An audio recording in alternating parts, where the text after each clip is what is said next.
studio tried to convince Ridley that he should shoot this in Eastern Europe. And he said, how do you feel about that? And I said, making Robin Hood, we have to make it in England. It'll make a fine pincushion!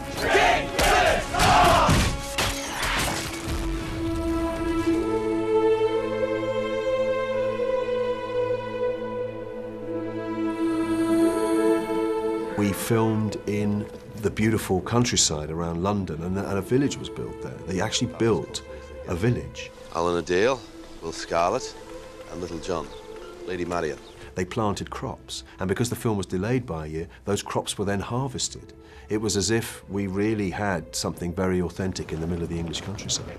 We got permission from the Queen to shoot in places that they hadn't actually allowed the public into before. So these twisted oak forests and stuff, you know. It was funny, actually. Prince Andrew visited the set one night. I didn't realise he was such a student of the history of England over the ages, you know, so we actually had a great chat.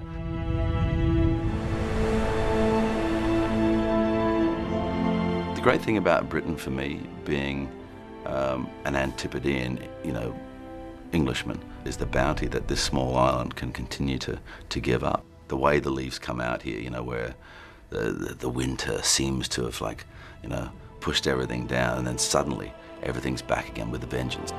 Everywhere you look is indicators of the struggles of past generations and the achievements of past generations. You build a country like you build a cathedral, from the ground up. Empower every man. Myths and legends have existed since 850 AD. I think there was a Robin the Beheader.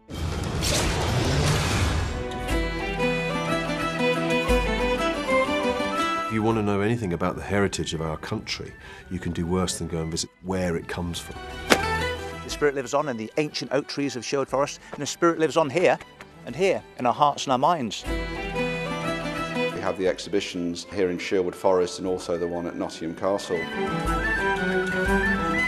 All these costumes that you see in here were worn on the film. This film is not Men in Tights, and it is a very raw and gritty film, and it is very closely related to historical fact. That is going to be a fascinating exhibition. I went in for more costume fittings on this than I think any other film. The attention to detail is something that Ridley demands as a filmmaker. I said to the sword maker, I said, opal is like this, you know, it's a modern stone, it's not ancient, and he just said, little do you know. It's great to see the actual costumes, which is really rare to see. It will bring people from all over the world to our fantastic city. There's so much to actually go and find out about the real Robin Hood. We just came from the Justice Museum, a place where they would toss prisoners. They think that the actual Robin Hood was thrown down there and escaped. So it's a really thrilling history, and it all comes to life in context of the real story here in Nottingham. We are men of the hood.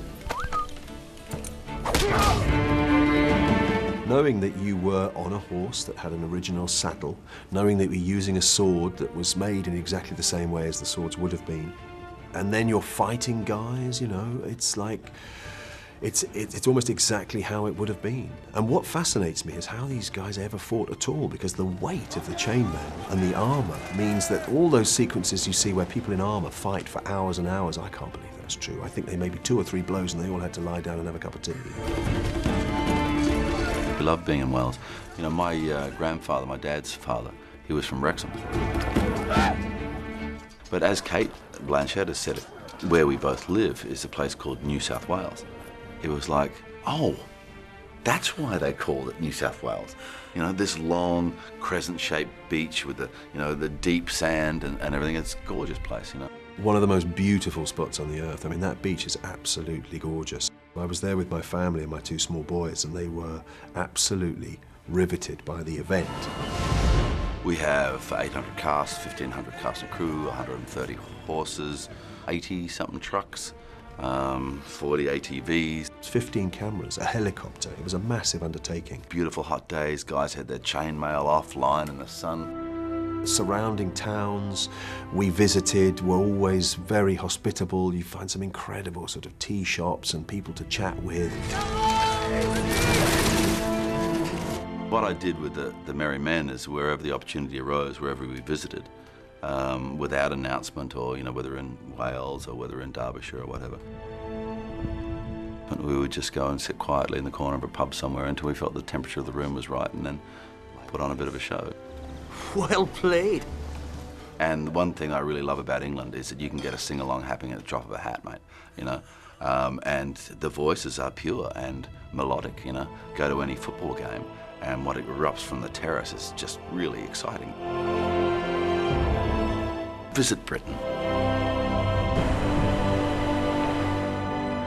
Everybody should.